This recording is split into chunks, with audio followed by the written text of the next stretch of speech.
제가 여기서 이제 자산 배분과 수익률에 관련된 부분을 말씀드리려고 하는데 이게 아마 제이어스였지 않나 싶어요. 이때가 2021년도 말이었는데요.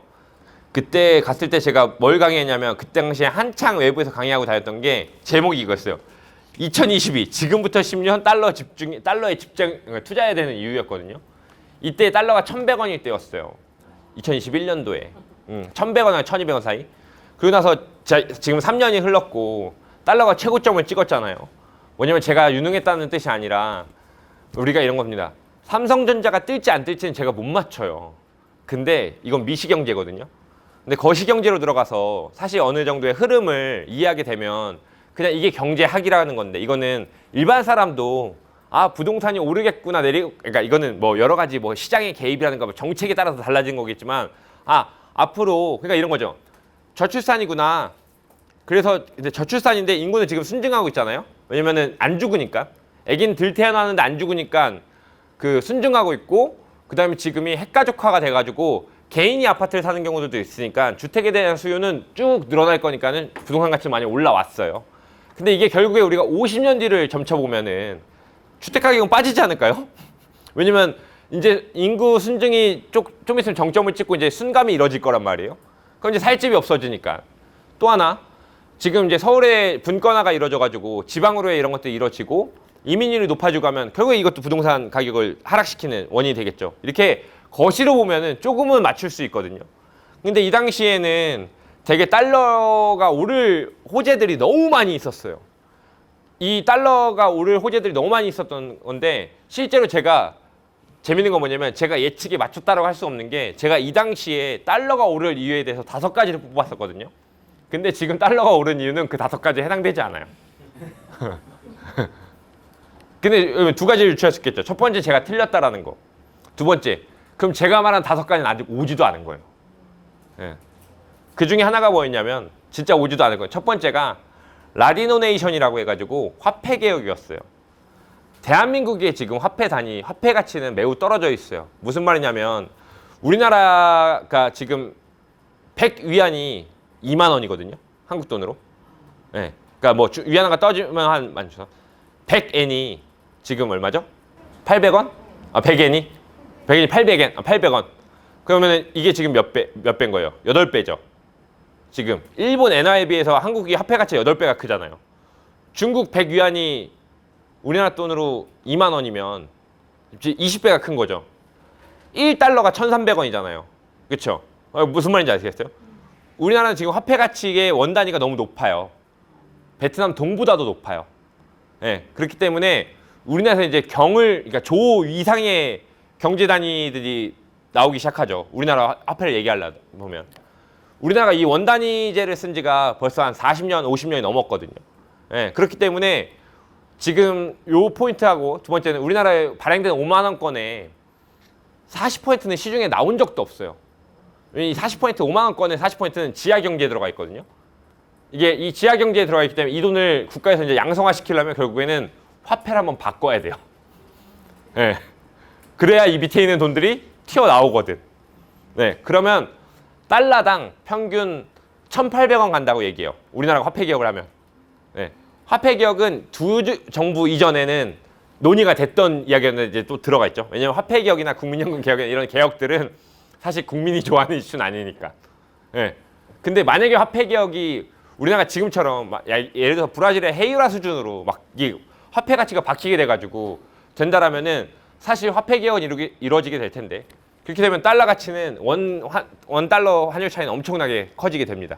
이게 5번째 중에 하나의 이유였고 두 번째는 북한 정권의 불안정이에요.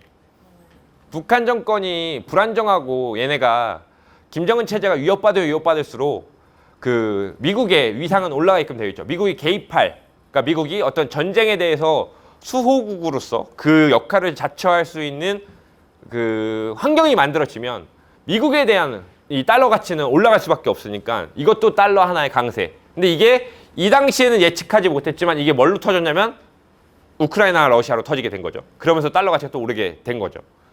이렇게 여러 가지들이 있는데 이런 것들을 왜 말씀드리냐면 결국엔 제가 계속해서 강조하는 것은 우리가 은퇴 자산을 놓고 봤을 때 우리가 그냥 재무설계적 관점에 자산을 축적한다고 쳤을 때 원화로만 가지고 있는 것이 얼마만큼 불안정한가 예, 라는 부분인 겁니다. 그래서 달러는 누가 투자하냐면 결국엔 똑같은 또 말씀드릴 거예요. 종신보험이든 달러든 다 누가 투자하면 많이 배우고 많이 가진 사람들이 투자해요. 그리고 못 가진 사람들일수록 원화, 예금과 적금에 목을 매고요. 예. 우리나라 같은 경우는 지금 여러 가지가 있겠지만 지금 보시는 것처럼 주요 20개국 수출입 의존도라 해가지고 대한민국은 사실 반도 국가이긴 하지만 어디 고립되어 있는 국가처럼 우리나라가 스스로 해낼 수 있는 일이 거의 없어요. 예. 우리나라 같은 경우는 사실 산유국도 아니고 그 다음에 엄청 제조업의 강국인 게 인건비가 비싸기 때문에 제조업의 강점을 가지고 있지도 못하고 대부분 무역으로 먹고 사는 나라이기 때문에 이건 잘 아시는 내용처럼 수출입 의존도가 매우 높고요. 그렇기 때문에 국가 정세에 따라서 우리나라 원화 가치가 너무 심하게 왔다 갔다 합니다. OECD 주요국의 실질 실효 환율 지수라고 해가지고 화폐의 가치를 나타내는 건데 예, 요것들을 보시면 사실 이런 부분들도 우리나라가 그리 높다라고 볼 수는 없겠죠. 화면이 있으니까 제가 한 여기에서 주로 움직이도록 하겠습니다. 네. 그리고 요것들을 보면 대한민국의 지금 주식시장이 미국에 있는 한 개 뉴욕 주만도 안 돼요. 네. 미국에 있는 50개 주를 놓고 봤을 때 몇백 개 국가를 갖다 붙여도 미국 한 개만큼도 안 된다고요. 이 금융투자시장의 금융시장의 규모 자체가. 네. 그러니까 반대로 얘기하면 원화로만 우리가 자산을 가지고 있는 게 얼마나 리스크한 행동이겠습니까? 그렇죠? 애국심은 좋다 이거야. 예. 근데 애국심은 좋은데 그게 얼마나 불합리한 행동이냐라는 거겠죠. 여러분들 혹시 여기 있는 것들 다 이용하실 겁니다. 조금 더 깊게 들어가 보면 저는 구글 드라이브도 쓰고 드랍박스라는 것도 쓰거든요. 근데 이거 다 신용카드에서 달러로 결제돼요. 네. 여러분들 해외여행 가실 때 호텔 결제 많이 하시죠? 우리나라 플랫폼에서 결제하시면 원화로 결제되겠지만 뭐 호텔스타컴도 마찬가지고 에어비앤비에서 결제하면 다 달러로 결제됩니다. 그러니까 분명히 나는 30만 원치를 긁었는데 달러로 결제되니까 실제로 청구될 때 훨씬 더 많은 금액이 나와요.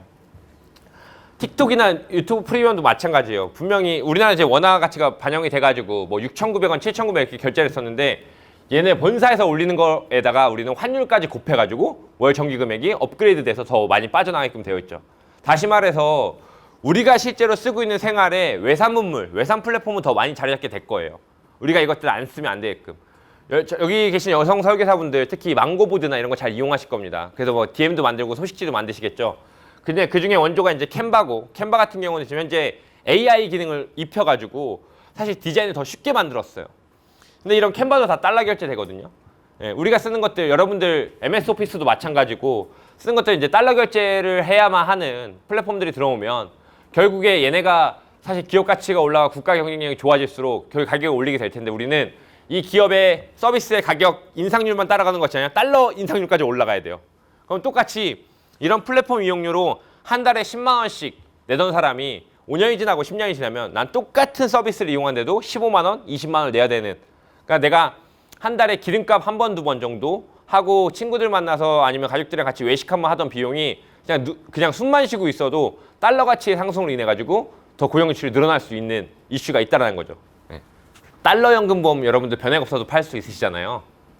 그거 팔 때 이 얘기 하는 겁니다. 고객한테. 네. 그래서 달러 연금보험을 파는 게 아니라 달러 보험 같은 경우는 보통 달러란 자산을 팔아요. 네. 근데 달러를 투자할 수 있는 방법 자체가 외화 예금하고 실물을 보유하든 아니면 달러 ETF나 이런 투자 상품들을 해야 되는데 이거보단 달러 연금보험이 쉽잖아요. 고객이 받아들이기에. 어차피 연금이 필요했어. 근데 달러 연금보험이 있대. 보험설계사 와서 드리를 밀었는데 에이씨 그럼 이참에 그냥 달러만 하자. 달러 보험은 이렇게 해서 잘 팔려요. 방카에서도 엄청나게 팔리는 이유가 이 포인트인 거고. 예. 그래서 지금 대한민국 같은 경우는 현재 대부분의 자산들이 부동산에 편중되어 있다. 지금 보시는 것처럼 지금 40대, 50대 전체 자산 구성을 보시면 거의 76.6%가 부동산으로 가 있고 금융자산이 23%가 있다고 치는데 이 금융자산 끼켜봐야 뭐겠어요. 주식 조금하고 국민연금 조금하고 퇴직연금 조금 이런 것들 빼면 실제로 자체적으로 운영하는 금융자산은 거의 없다라고 본다는 거죠.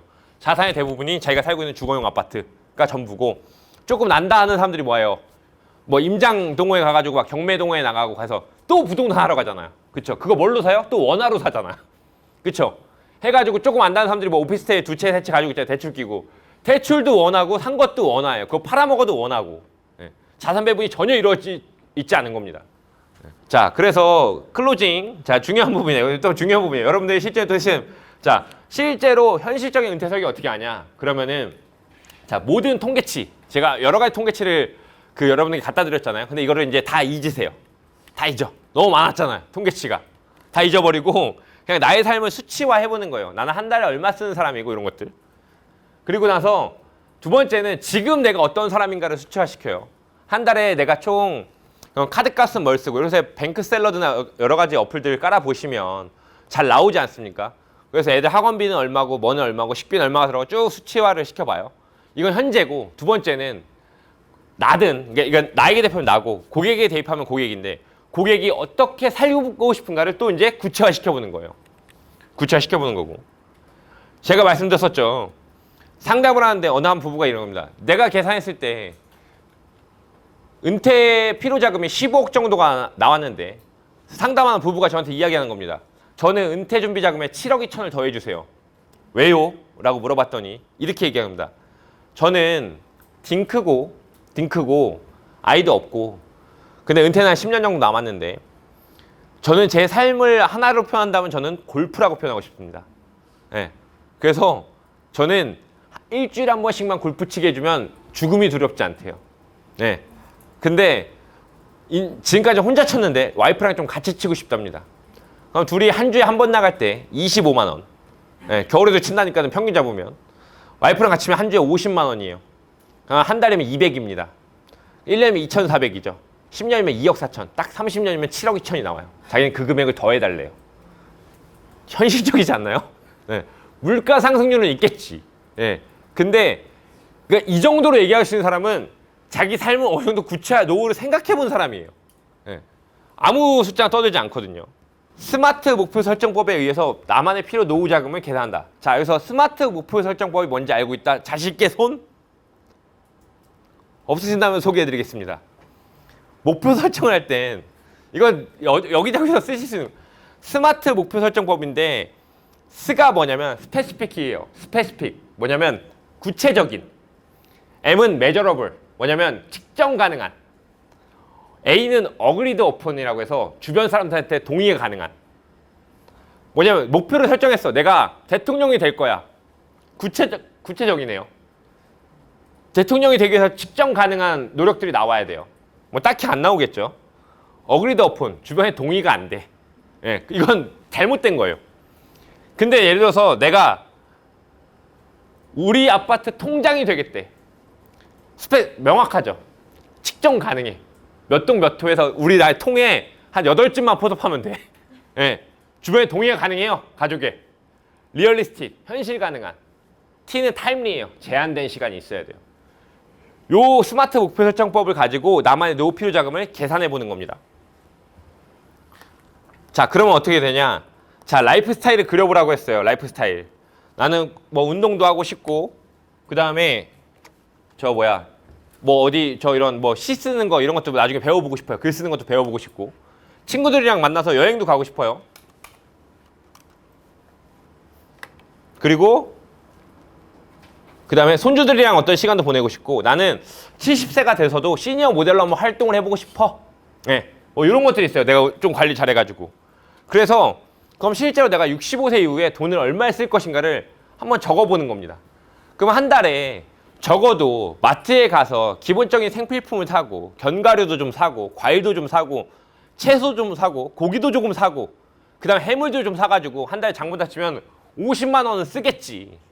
내가 계속 집에서 삼시세끼를 한 달 동안 90끼를 먹지는 않을 테니까 나가서 가족이 놀러 오거나 했을 때 내가 한 달에 돈 50은 밖에서 외식 비용으로 쓰겠지.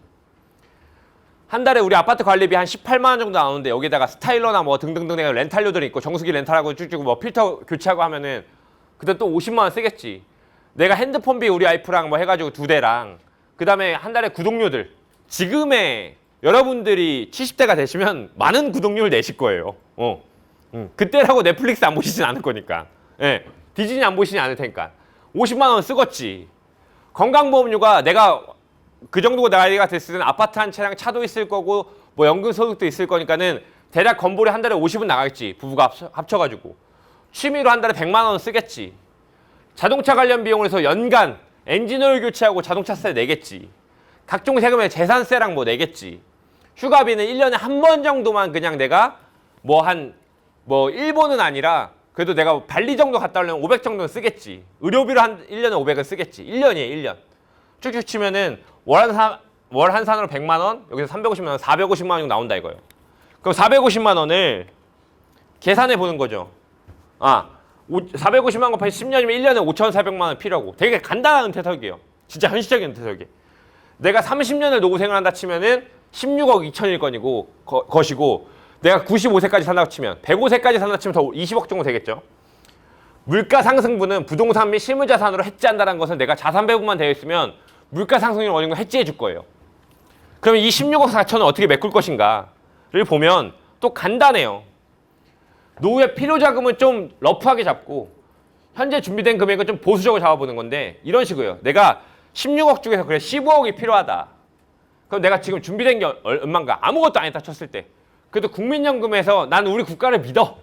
아무리 신웅이가 뭐라 해도 난 국민연금은 내 노후를 어느 정도 지켜주겠지. 2억 4천을 잡아놓고 퇴직연금 1억 6천 잡아놓습니다. 그러면 남는 금액이 얼마예요? 11억이잖아요. 11억. 그럼 지금부터 이 사람이 몇 살이든 간에 이 11억만 만들면 되는 거잖아요. 우리 은퇴설계 전문가의 역할은 이 11억을 어떻게 하면 효율적으로 만들어줄 것인가. 이것만 포커스 주면 되는 거지 않습니까? 고객님, 11억 만들 자신 있으세요? 없으시죠? 근데 제가 지금 만들어 드릴게요. 이거 하시면 됩니다. IBK 변액연금보험 150만 원 20년 납 하시면 고객님 내시는 돈이요.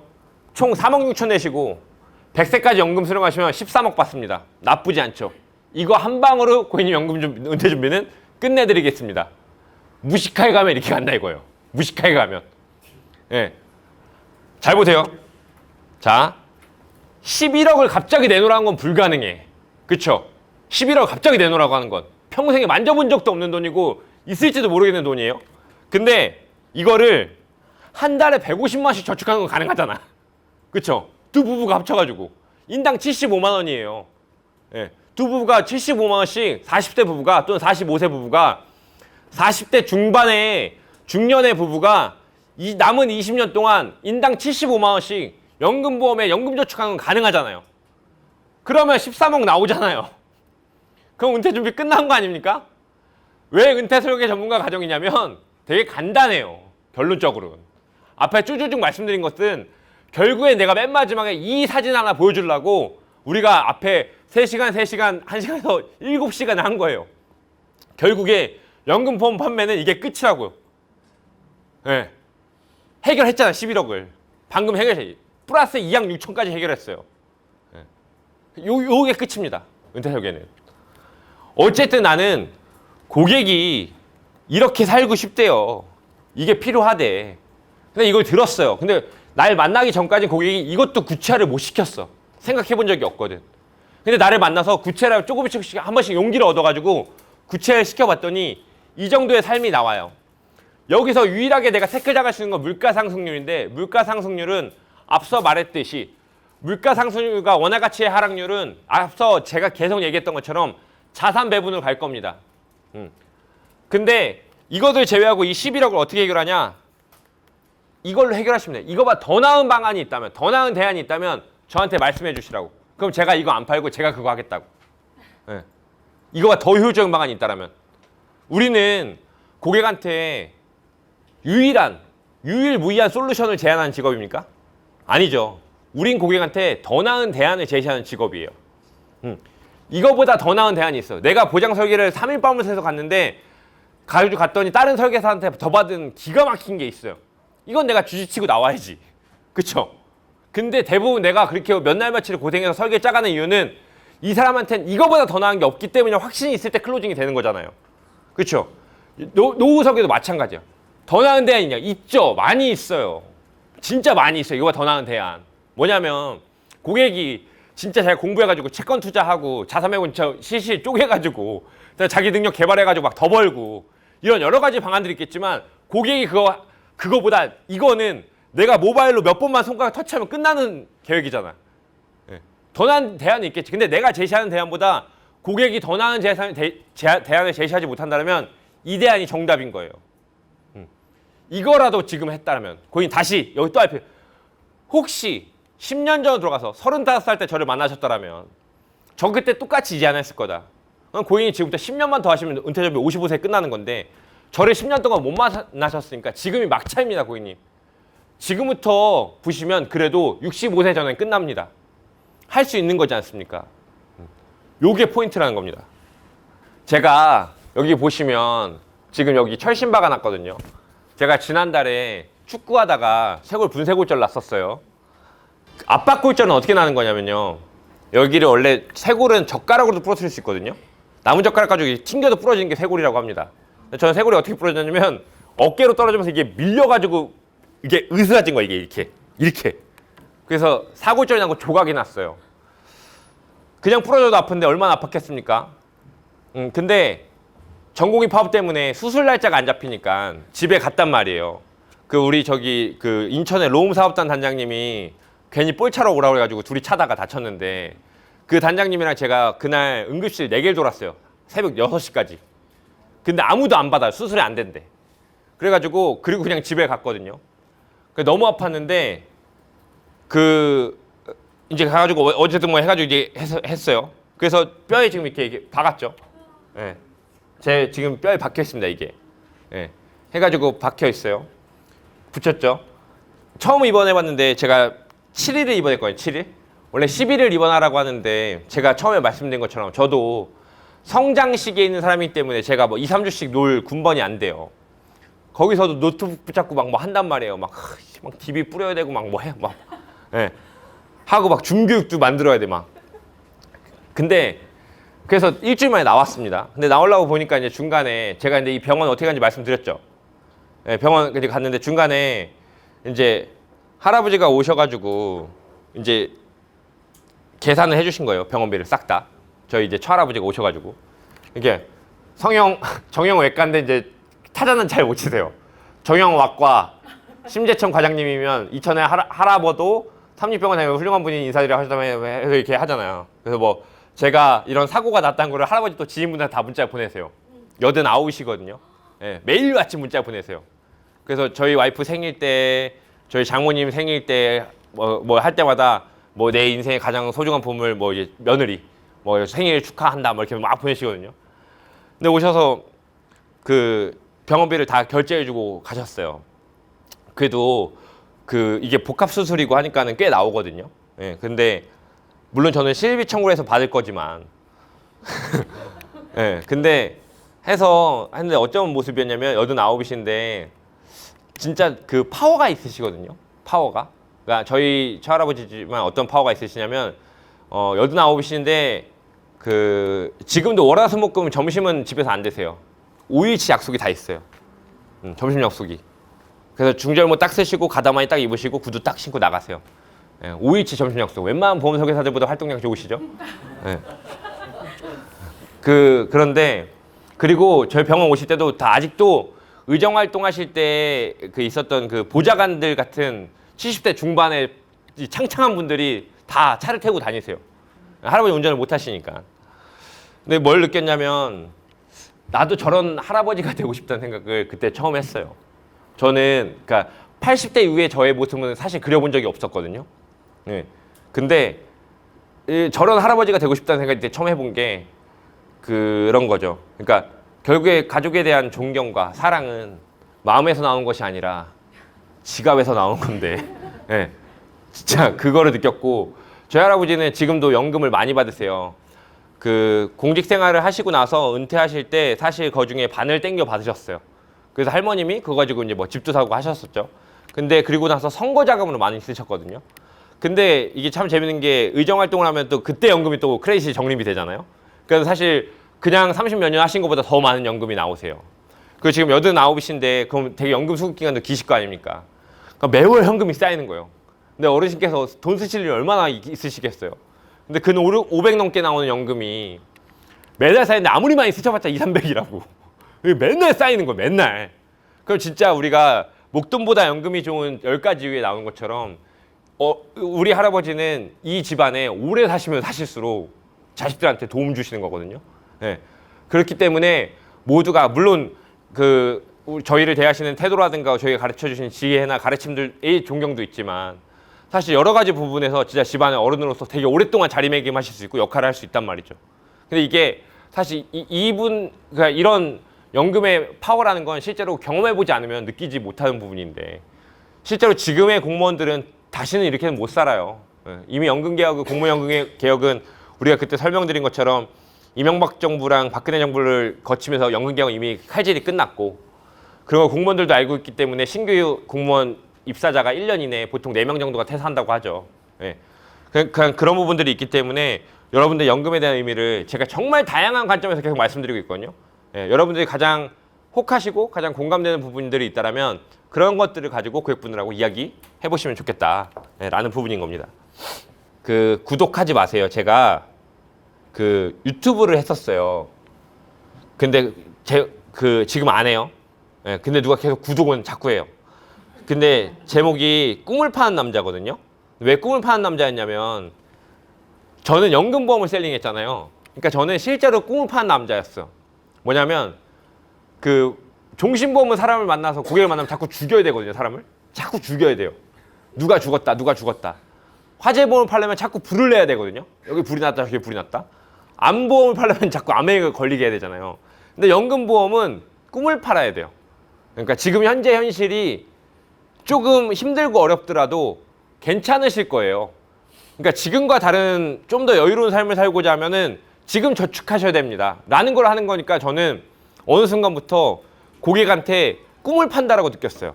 네. 그러니까 연금보험은 약간 이제 그런 느낌이다라고 좀 생각을 해보시면 좋을 것 같다라는 겁니다. 말씀 주셨던 것 중에 실제로 고객한테 재무정보 받고 하는 것도 알려줄 수 있냐 이런 부분들이 있었어가지고 제가 좀 소개를 드려보면 제가 중간에 썼던 지금 보이시죠? 이게 사실 재무 포트폴리오의 완성이라고 보시면 되거든요. 이게 사실 목적은 왜냐면 처음부터 꿈 이루는 선언문이라 해서 당신이 어떻게 살고 싶냐를 우리가 처음에 리렉스 할 때 물어본다고 했잖아요. 사실 여기부터 시작이 되는 거예요. 제가 여러분들 드린 교재 보시면 여기에 있을 겁니다. 요게 AP 초회면담 시트예요. 네. 초회면담 시트가 여러분들에게 맞게끔 만드시면 되는 거거든요. 이게 왜 초회면담 시트냐면 처음에 이거를 메뉴 에 책상에 올려놓고 상담을 시작하는 겁니다. 그래서 뭐라고 하냐면 고객님, 자 저와의 이제 상담은 1단계부터 6단계까지 진행이 될 건데 오늘은 2단계까지만 하고 마무리할 겁니다. 라고 이제 얘기를 하는 거예요. 그래서 2단계까지 마무리하고 이게 초회 면담. 2차 면담의 분석 및 평가부터 이제 실행까지가 2차 면담이고요. 정기적 점검은 이제 6개월에 한 번씩 만나서 고객들을 관리해 주는 겁니다. 초회 면담을 할 때 이제 재무 여기다가 이제 정보를 쭉 적으면 되는데 바로 적으면 안 적어 줄 테니까 이제 가보는 거예요. 우리가 했던 얘기들이 여기서 나옵니다. 이걸 펴놓고 고객님 혹시 제가 오늘 상담했을 때 제일 중요한 것은 보통 사람들 저를 만나면 어떻게 돈을 모아야 되냐? 어떻게 은퇴 설계를 할 수 있냐? 어떻게 하면은 좋은 재정적인 안정을 올 수가 있냐라고 물어보시는데 저는 오늘 하우에 대해서 말씀드리는 게 아니라 Y와 왓에 대해서 말씀드리고자 합니다. 왜 우리가 돈을 모아야 하고 무엇을 위해서 모아야 하는가? 재무 목표고요. 그 다음 우리가 말하는 저축의 방식을 선택하려면 왜가 있어야 되는 거죠. 왜 돈을 모으는가? 집을 사기 위해서 모으는가? 은퇴 자금을 모으는가? 결혼 자금을 모으는가? 창업 자금을 모으는가? 자녀 교육 자금을 모으는가? 왜에 따라서 달라집니다. 왓은 우리가 무엇을 이라는 거니까 여기서 how to 맨날 저한테 어떻게를 물어보시는 게 근데 그게 중요한 게 아니라 왜고 무엇을 해야 되는가가 중요합니다. 라는 이야기를 내가 처음에 하겠다는 걸 여기다 그려놓은 거예요. 두 번째는 라이프 사이클을 내가 그리겠다는 거죠. 자, 고객님 현재 나이가 40세이신데 또는 20대이신데 또는 사실 50대는 재무 설계는 건너치고 은퇴 설계만 해야 돼요. 왜냐면은 50대가 되면은 시간을 못 누리기 때문에. 근데 여기서 만약에 우리가 그냥 30대라고 가정을 해볼게요. 그냥 직장인 하면은 여기서 당신은 앞으로 필요한 돈이 뭐가 있습니까? 필수 자금 그리고 선택 자금 이 사람의 개인 취라고 하죠. 개인 취향에 따라서 여기다 체크하면은 우리가 많이 그랬던 이 막 곡선 나오잖아요. 소득 곡선 이런 거 그려보는 거예요.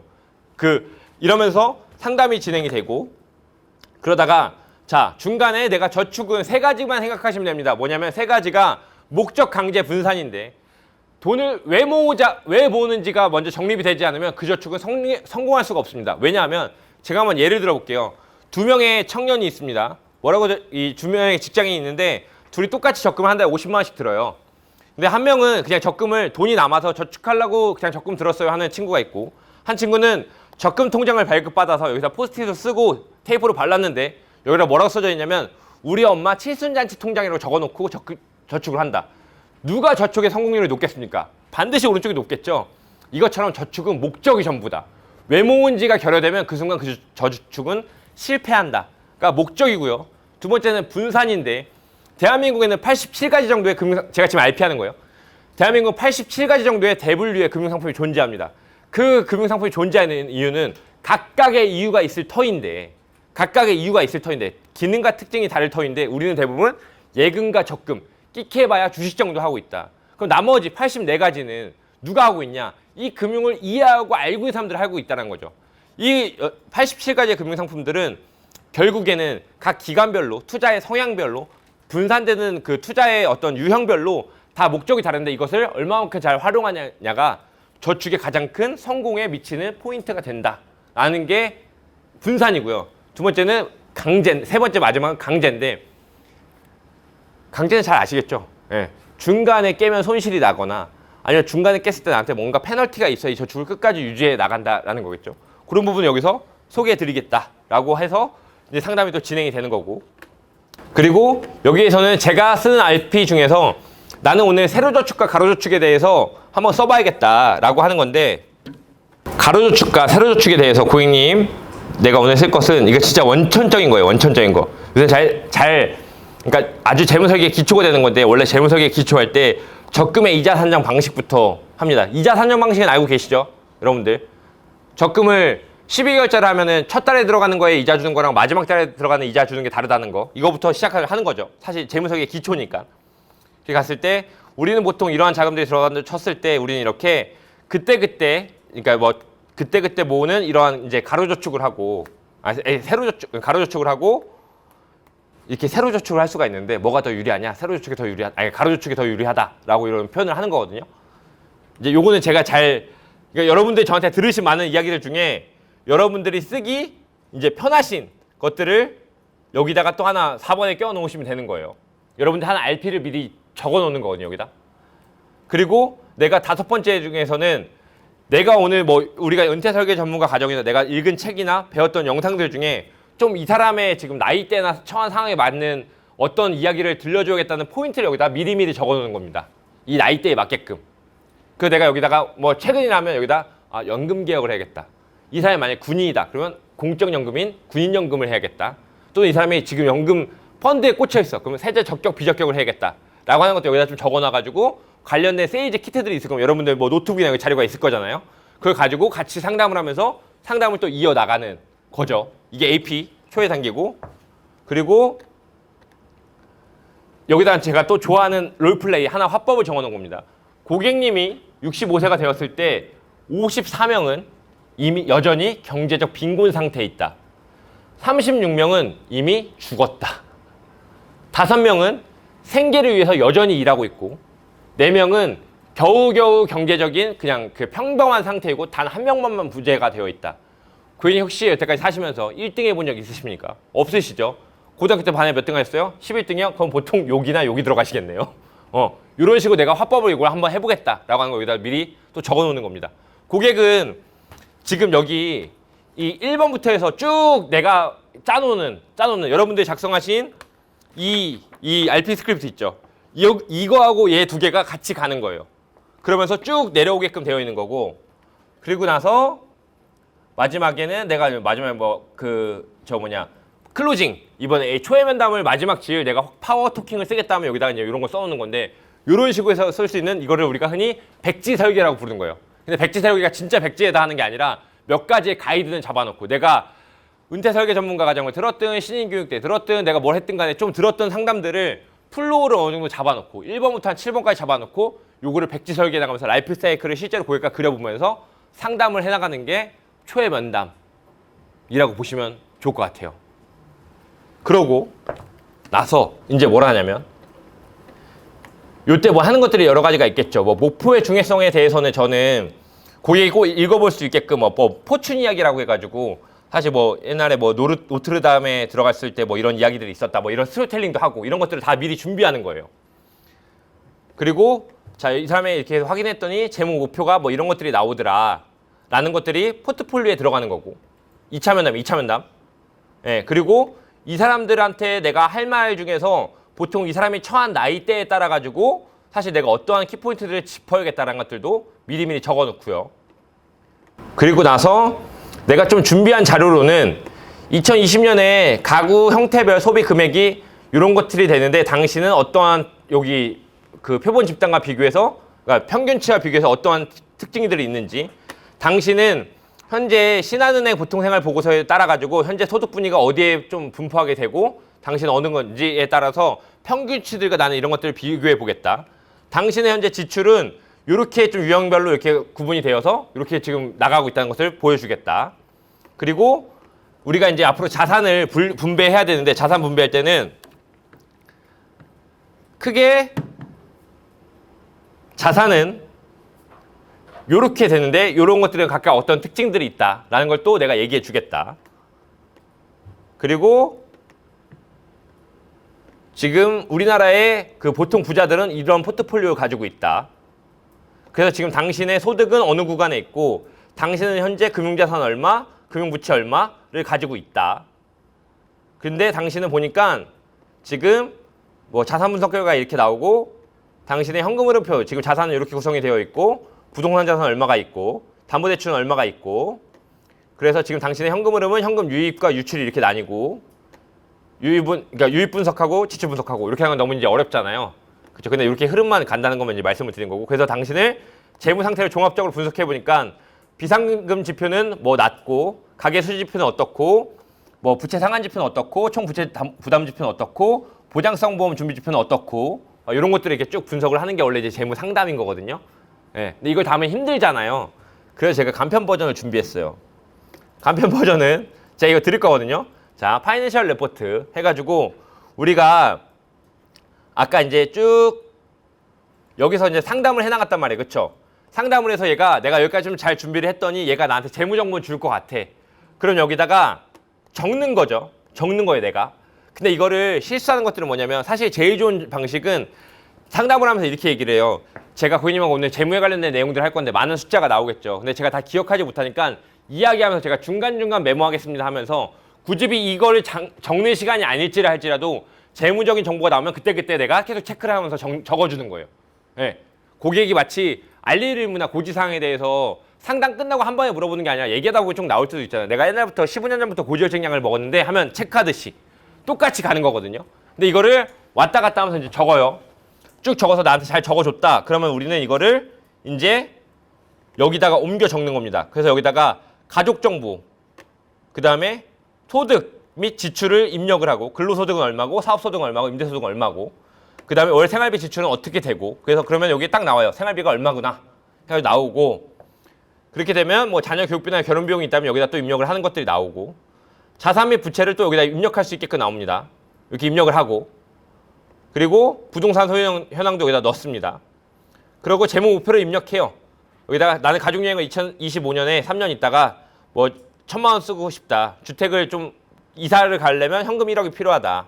유학자금 얼마가 필요하다. 애들 여유자금 얼마가 필요하다. 쭉 적어보고 국민연금 예상 수령액은 얼마가 될 것이고 이거는 국민연금 공단 들어가서 조회하면 바로바로 나옵니다. 모의고 계산. 은퇴 생활비는 어느 정도 아까 제가 보여드렸던 요 표 있죠? 요 표를 조금 단순화하면 요 표가 나오게 되는 거예요. 입력을 해보고 그래서 현재 가지고 있는 금융자산들은 어떻게 되고 하면 이제 보고서가 나오기 시작해요. 엑셀이 자동적으로. 예. 요렇게 하고 자산형한 보고서도 이제 요렇게 나오기 시작하고 이 사람은 그래서 현재 부채는 뭐 B등급 수준이고 이렇게 쭉 나오고 교육비는 이렇게 이 사람 교육 없는 걸로 했었어요. 제 목표는 이렇게 돼서 이런 것들을 뭐 달성할 가능성이 몇 프로가 된다. 나오는 중간 버전이 있고요. 진짜 약식 버전이 있어요. 약식 버전은 이런 겁니다. 그냥 이제 저희 한 선수 했던 건데 진짜 약식 버전은 요 다시 몽찰 내가 정해요. 그래 놓고 이 선수한테 다시 우리가 지금 뭐 좀 풀만한 썰을 풀만한 이야기들이 있죠. 이 고객한테 그런 것들 뭐 기사를 캡처합니다. 치킨집이면 치킨집에 관련된 거, 이 사람이 뭐 삼성전자에 되면 삼성전자에 관련된 거, 이 사람이 뭐 네일아트숍을 하면 네일아트숍, 이 사람이 우체국 공무원이면 우체국에 관련된 것들 쭉 기사를 해서 내가 좀 릴렉스 할 거리들을 미리 여기다 PPT에 띄워놓고, 두 번째 뭐 재무 상담에 대해서 간단하게 얘기해주고, 잠깐만요. 간단히 얘기해주고, 그리고 나서 사실 우리가 해줄 수 있는 건 이런 것들이 된다 알려주고, 가서 결국에는 당신이 내가 오늘 얘기해야 될 것들의 포인트를 1번부터 9번까지 좀 적어놓고, 그리고 나서 현금 흐름 표만 딱 작성을 해요. 이렇게 현금 흐름 표만 딱 작성을 하고, 요거를 이렇게 바꾸자만 작성을 하고, 요거는 그냥 뭐 해도 되고 안 해도 되는 건데, 이렇게 해서 요거를 정리하면 이렇게 된다 라고 해가지고 PPT 한 12장 정도로 정리할 수도 있어요. 예. 제가 드리고 싶은 말씀은 뭐냐, 재무 상담을 풀로 갈 게 아니잖아요. 자, 저는 3가지 말씀드렸는데 결국엔 제일 약식 버전은 뭐였냐면 얘였어. 얘. 예, 얘. 제일 약식 버전은 내가 상담을 통해서 얘만 파악해내면 결국에 PT까지 끝나잖아요. 근데 방식은 되게 여러 가지가 있다는 겁니다. 방식은. 방식은 되게 여러 가지가 있고, 이 수업이 끝나면 제가 요 놈하고 요 엑셀 파일 있죠? 요 놈하고 요 PPT는 간단한 건 하나 드릴 거예요. 예. 근데 중요한 건 이것을 드리는 게 무의미해. 왜 무의미하냐면 어차피 엑셀도 내가 쓰던 파일이 아니에요. 못 써요. 저한테 전화 온단 말이에요. 이거 뭐가 뭐 안 먹는다고, 막 함수가 잘못됐다고. 예. 못 풀어드려 그거를. 어차피 못 써요. 그래서 제일 좋은 건 뭐냐면, 제가 실제로 우리 똑같이 인카 있는 다른 제 산하가 아닌 다른 설계사분을, 손보 전속 5년, GA 2년 차인 설계사분을 제가 지금 여러분들처럼 한 10시간 정도 코칭을 했어요. 그때 이 사람이 저의 도움 하나도 안 받고 제가 준 자료들로 자기가 PPT를 만든 거예요. 예. 예. 여기까지 만들었어요. 손보 출신이에요. 손보 출신. 제가 강의할 때 뭐라고 했냐면, 이거 내가 준 대로 안 했다. 자기가 만든 거다. 그래서 그걸 뭐라 했냐면, 내가 이걸 하나 띄웠거든요. 대추가 저절로 붉어질 리는 없다. 저 안에 태풍 몇 개, 천둥 몇 개, 벼락 몇 개. 이 사람이 이제 이걸 만들기 위해서 얼마만큼의 고민을 했겠어요. 근데 중요한 건 뭐냐면, 이 과정을 통해서 중요한 건 뭐냐면, 여러분들이 이걸 만들 엄두조차 안 났었는데 이 과정을 끝나고 나면 만들어 볼 수도 있겠다. 근데 저거를 몇십 장씩 만드는 게 아니라, 내가 아까 간소한 것처럼 최소한도로 내가 그럼 오케이, 나는 딴 거 다 됐고 나는 고객한테 이것만 딸 거야. 이것만. 예. 이것만 파악해가지고 나는 바로